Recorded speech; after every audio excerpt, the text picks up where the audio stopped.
And then I became an economic hitman.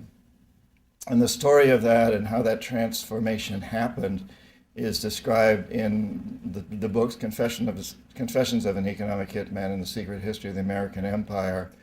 But suffice it to say that we economic hitmen have in the last few decades created the world's first truly global empire. And it's the first empire that's been created primarily without the military, through economics.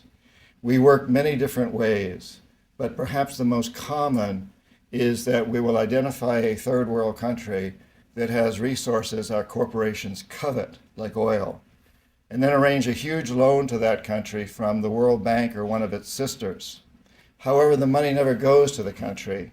Instead, it goes to our own corporations to build infrastructure projects in that country, power plants, highways, industrial parks, things that benefit a few rich people in that country, as well as our own corporations, but do not help the majority of the people at all, because these people are too poor to buy electricity or have cars. They don't have the skills to get jobs in industrial parks. And yet the whole country, is left holding a huge debt. And it's such a huge debt they can't possibly repay it. So at some point, the economic hitmen go back and say, you owe us a lot of money, you can't repay your debts, so give us a pound of flesh. Sell your oil real cheap to our oil companies. Vote with us on the next critical United Nations vote, or send troops in support of ours to someplace in the world, like Iraq. And in that way, we've created this empire.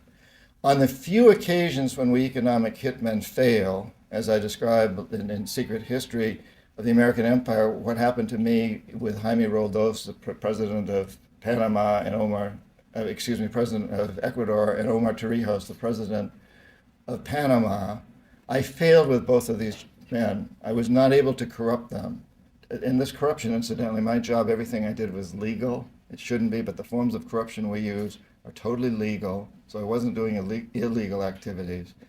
When I failed to bring them around, to get them to accept these loans, to get them to put their countries into servitude, then I knew that standing right behind me were what we call the jackals. And these are people who overthrow governments or assassinate their leaders.